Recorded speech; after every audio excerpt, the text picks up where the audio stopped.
की नियुक्तियों में भी एससी व एसटी वर्गों के लिए पद आरक्षित किया जाए, जिससे कि इन उच्च अदालतों में इन वर्गों के लोगों की बात सुनी जाए और समझी जाए, और भविष्य में माननीय सुप्रीम कोर्ट द्वारा नागराज केस में दिए गए निर्णय एवं दिनांक 1 अगस्त 2024 को देवेंद्र सिंह बनाम पंजाब राज्य में दिए गए निर्णय की तरह के अन्य कोई दिनांक 1 अगस्त 2024 को देवेंद्र सिंह बनाम पंजाब राज्य में दिए गए निर्णय की तरह के अन्य कोई और निर्णय एससी व एसटी वर्गों के ग्रुप देकर उनके संवैधानिक अधिकारों का हनन न किया जाए।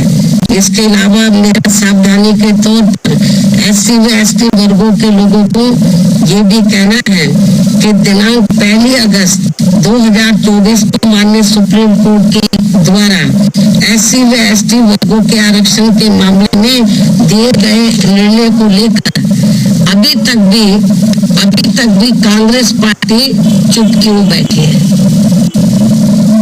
अभी तक भी कांग्रेस पार्टी चुप क्यों बैठी है? इन वर्गों को ये भी सोचने की बात है। इस पार्टी के बारे में इन वर्गों को ये भी सोचने की बात है।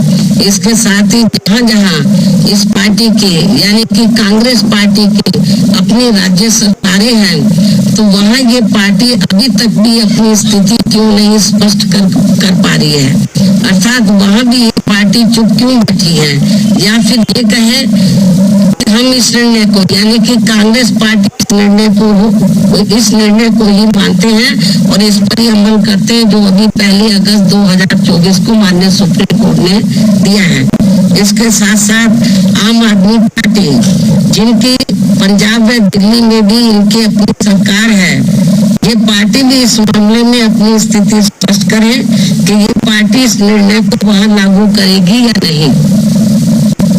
इस प्रकार इन पार्टियों की भी इस दोगली नीति से एससी व एसटी वर्गों के लोग जरूर सावधान रहें, जिन्होंने इस बार देश में 18वें लोकसभा के हुए आम चुनाव में खासकर आरक्षण व संविधान को बचाने के नाम पर इन वर्गों का वोट हासिल करके अपनी अधिकांश सीटें जीत ली हैं, अपनी अधिकांश सीटें जरूर जीत ली हैं और अपनी एकमात्र विदेशी पार्टी बीएसपी को नुकसान पहुंचा दिया है।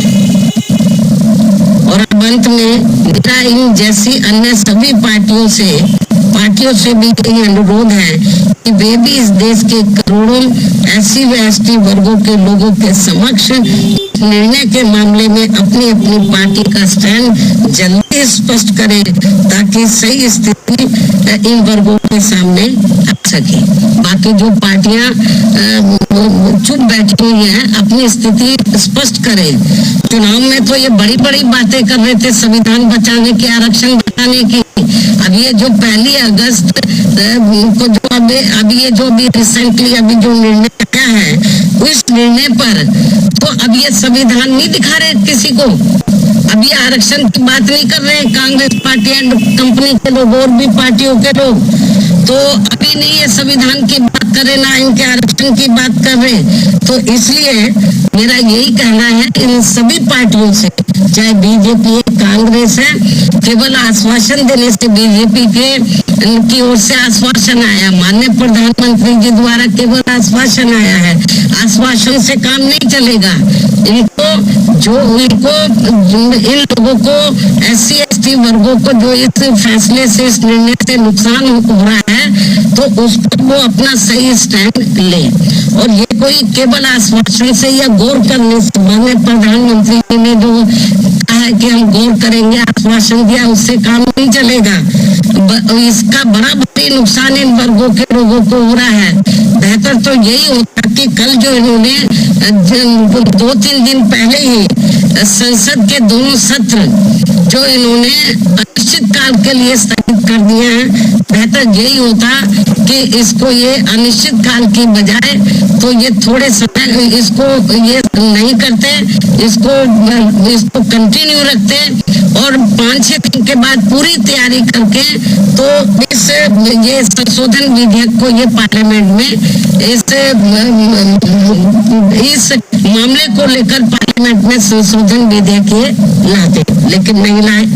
तो इसलिए मेरा माननीय प्रधानमंत्री जी से भी यही कहना है कि यदि आपकी इन वर्गों के मामले में नीयत साफ है तो आप अपने और मामलों में तो समय से पहले हाउस बुला लेते हैं, तो आप कभी भी हाउस बुला सकते हैं, अपनी तैयारी करें। और ये जो 1 अगस्त 2024 को जो माननीय सुप्रीम कोर्ट का निर्णय आया है तो इस निर्णय को निष्प्रभावी बनाए, हाउस बुलाए मतलब, और मालूम भी पड़ जाएगा कि हाउस में सभी दलों का क्या स्टैंड है।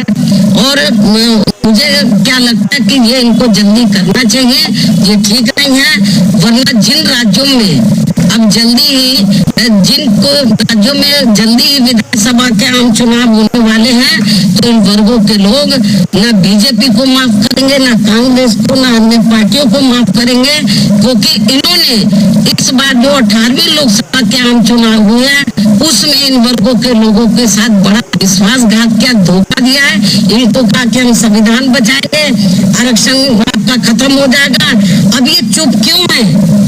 अब ये लोग चुप क्यों हैं? तो लेकिन इससे साफ जाहिर है ना ये संविधान को बचाने वाले हैं ना आरक्षण को बचाने वाले हैं।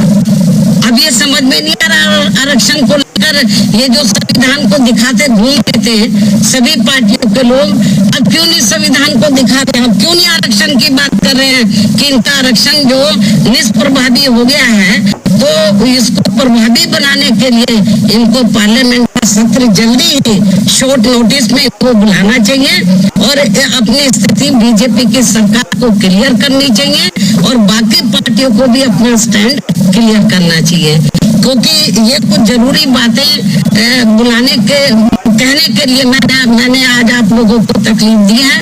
हालांकि इससे भी मैंने पहले प्रेस बुलाई थी, लेकिन अब जो हालात जो स्थिति सामने आ रही है, कल मैंने ट्वीट भी किया, लेकिन ट्वीट में सारी बातें नहीं आ सकती हैं, ट्वीट में सारी बातें नहीं आ सकती, इसलिए फिर मैंने सोचा कि मैं मीडिया बंधुओं के समक्ष जाकर अपनी पार्टी की सही स्थिति आप लोगों के सामने इस संबंध में रखूं, इसलिए आज मैंने आप लोगों को तकलीफ दी है। इन्हीं जरूरी बातों के साथ अब मैं अपनी बात यही समाप्त करती हूँ। धन्यवाद। जय भीम व जय भारत।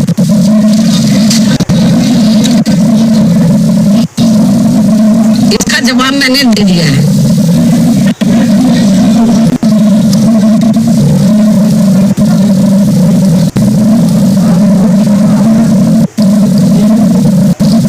इसका भी जवाब मैंने दे दिया है, इसका जवाब दे दिया है।